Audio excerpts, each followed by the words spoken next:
Good morning. This is Pastor Mark Hendricks of Jasper Pentecostal Church. It's Wednesday, November 25th, and I'm out at Lake Annette. I came out here because I heard that they were doing some tree clearing. Clearing out some of the dead trees and making it safe for visitors in the summer and throughout the year. And sure enough, they are working out here. When I came close, I could hear the saws buzzing, and I could hear the trees falling.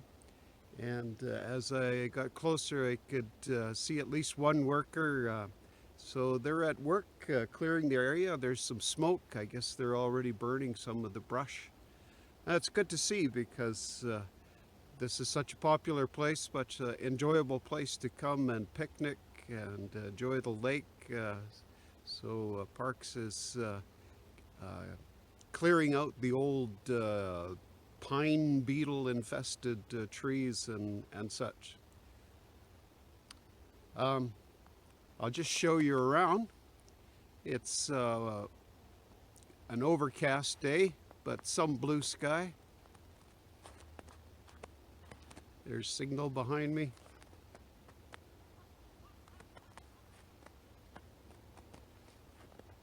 You can see the playground there behind me now.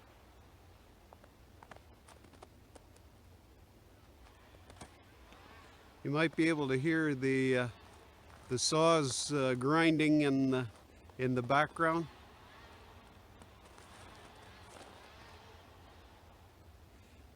I'm just going to walk down to the lake.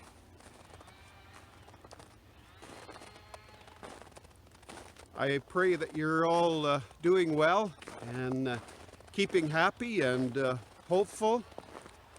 Yesterday, the government of Alberta, Premier Jason Kenney, announced new restrictions, new limitations. The COVID cases are soaring in our province, and the concern is legitimately that our hospitals will become overwhelmed with COVID cases and with the other illnesses that continue with us. So we have to take special measures to limit our visiting and coming and going and our socialization and all that. So they're applying these new measures.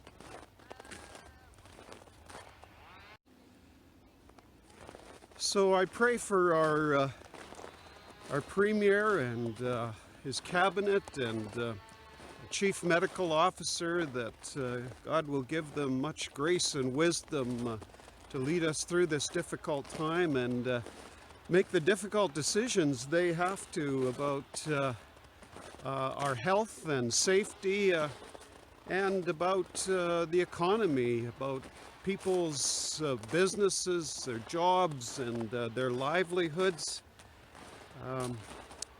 These are very serious matters, and so we pray that our government and health officials will have great wisdom to know what is best for these times. And we pray for God's grace too, and to help us through this difficult time, and to supply us soon with a vaccine. The reports are good, and we look forward to the arrival of that, but it seems like it'll be more likely in the new year. What a year this has been.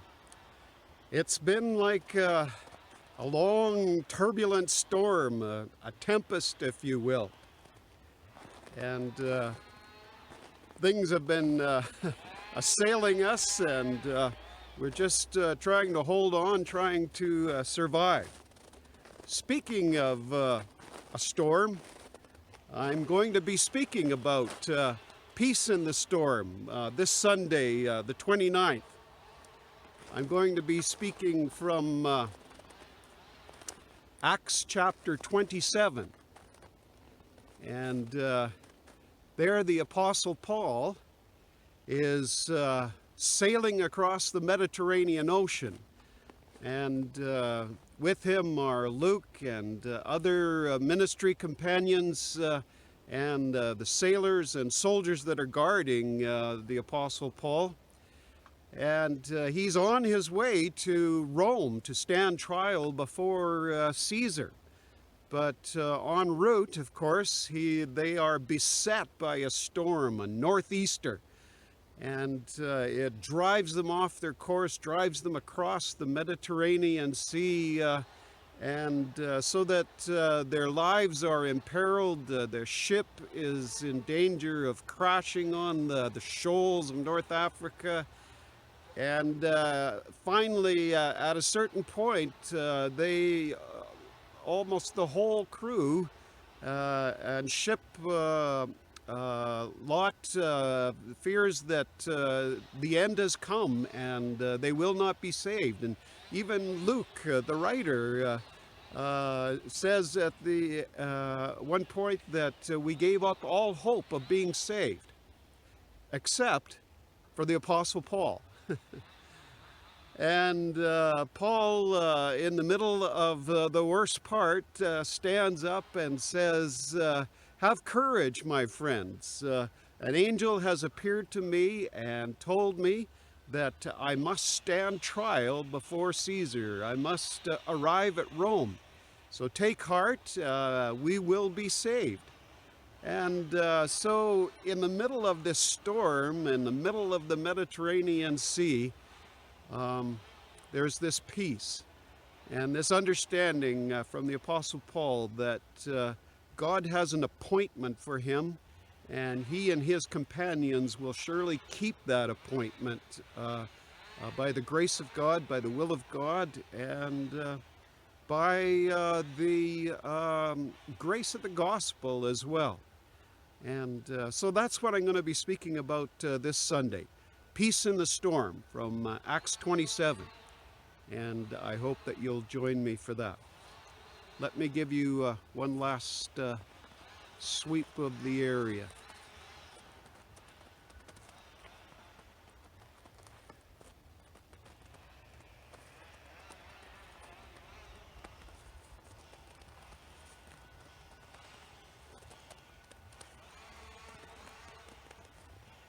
There you have it. Have a good day, have a good week, and I'll see you on Sunday.